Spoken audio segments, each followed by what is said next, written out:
Nobody starts a nonprofit hoping it won't be successful. Success is such a popular word in our culture. It's connected to and valued by so many different areas of our lives and institutions. People aspire to have successful businesses, to be successful in school or academics, to be successful parents, to be successful leaders. So what does success mean for a nonprofit organization? And how do you know if and when your organization has become successful? In this video, I'm going to share 4 traits of a successful nonprofit organization. This is 4 ways that you can measure your progress towards and assess whether and if and when your organization has achieved that sought after success. Welcome back. I'm Amber Melanie Smith. I'm a nonprofit founder and executive director who makes these videos here on YouTube all about starting a nonprofit and helping it thrive,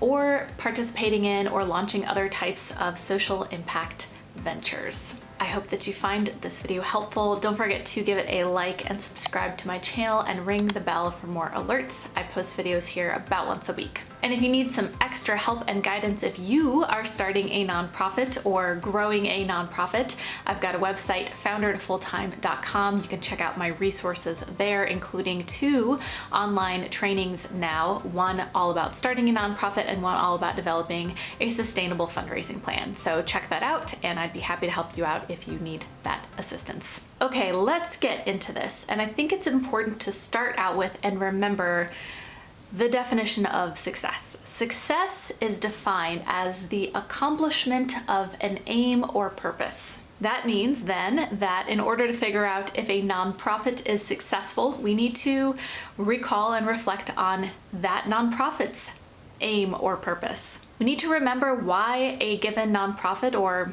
most nonprofits, or all nonprofits hopefully, were started in the first place, and that is to make an impact, to make a difference in your community, to change the world for the better in some way. So we need to measure the progress towards and level of success of a nonprofit through that lens. What is that organization's aim, purpose, or in nonprofit terminology, what is its mission? And through that lens, through that context, there are really 4 traits that we want to take a look at here. These are indicators that your nonprofit has arrived, that it is on the track towards success, or that it is a successful nonprofit. And of course, this is all in my opinion, but I think that once you hear these 4 traits, that you will see where I'm coming from with these, and hopefully they'll make sense to you. Number 1, I think, is the most important indicator of success, and that is that the nonprofit is making a real impact. And I say real here because it is entirely possible for an organization to be partaking in activities that are not making an actual difference in their communities. And in my opinion, it's a good idea to know whether or not your organization is making an impact and to keep working on the efforts that you know are making an impact. So how do you do that? A successful nonprofit is going to know if it's making progress, even if that progress is slow, because as I've said in past videos, creating positive social change takes a long time, and you've got to have patience for that. Unfortunately, I wish we could just flip a switch and there'd be world peace and all that good stuff, but we know that it takes time. So a successful nonprofit knows it's making progress towards its public serving mission, whether that is eradicating poverty in a particular city or state, or making sure that no child goes to bed hungry, or that all students graduate from school. So these organizations are going to know that they are making progress towards those goals in a couple of different ways. The most important thing is that a successful nonprofit is going to have a way of collecting evidence that demonstrates their progress towards that mission. Primarily, this happens when you are actively and regularly collecting data and feedback from your community that you're serving as a nonprofit. You never want to approach something without first truly assessing and understanding the needs of the community, but you don't want to just assess the needs of your community one time. You have to be doing it regularly because things change. You have to make sure that you're always evolving with your community to meet its genuine needs. So when you're collecting this data and this feedback from your community, if you are making progress towards creating an impact, the data will demonstrate that. It will provide evidence of that. For example, if your nonprofit's mission is to eradicate child hunger in your city, then your data will show that instances of hunger are going down, that you are feeding kids, that you are, depending on the model of your organization or its approach, perhaps you're working on some systems change too. Perhaps you are working on changing the systems that perpetuate the problem of hunger in your community. And as I mentioned before, a successful nonprofit will evolve and change and grow if it discovers through this data, through this feedback, that it is not actually creating the impact that it needs to create as an organization. Just like a business would change strategies if a special product is not selling how it wants to, a nonprofit should change strategies if its program is not making the impact it needs it to. And I want to say there's nothing wrong with changing strategies if you learn something is not working. Don't worry about it. Don't be prideful about it. You have to do this. It's really important to serve your community by being willing to change and grow when you need to.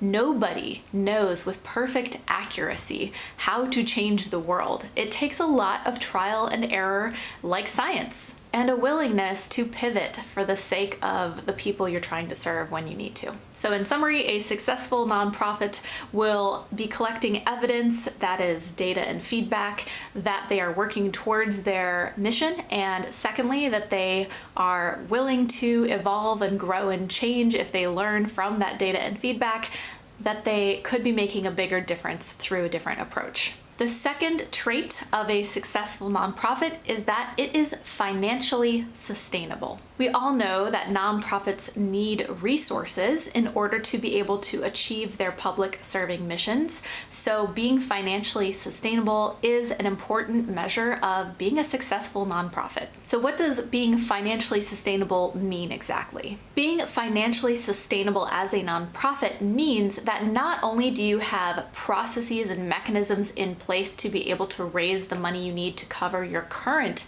expenses as an organization, but that also these processes in place will help you generate reliable funding to cover your future and ongoing expenses also. So it doesn't mean that you have to have all the money you'll ever need forever in your nonprofit's bank account right now. It just means that you have systems in place that are tried and true and tested that you know will reliably be able to bring in money. And perhaps, and hopefully, you have multiple systems like this in case one of them is impacted by some unexpected event. On that note, the third trait of a successful nonprofit is that it can survive a disaster. A successful nonprofit is one that is strong enough to withstand a crisis. Just like a tree needs strong roots and a strong trunk to be able to withstand a storm, a nonprofit needs to have strong infrastructure and processes in place and systems in place to be able to be agile and repair itself and deal with unexpected circumstances or disasters. So some examples of the types of infrastructure a nonprofit might put in place in order to be strong enough to withstand a disaster are as follows. The first is that they've formed strong community partnerships and relationships. And this is important for the same reason it's important for people in a neighborhood to know who each other are and have a good relationship with your neighbors. It's because you want to have someone that you can call upon if you are in need of help. And having these relationships, this trust with your community will ensure that you have those relationships to receive help if your organization ever needs it. And this could be strong bonds with other organizations, other nonprofits. It could be strong bonds with companies. It could be strong bonds with individual donors, or hopefully all of the above. Another type of infrastructure an organization might have in place is a succession plan. This is a written document, a written plan for what the organization would do, the steps that it would take in the event one or more of its key leaders went away, whether because they resigned or something happened to them, or they unfortunately needed to be let go for some reason.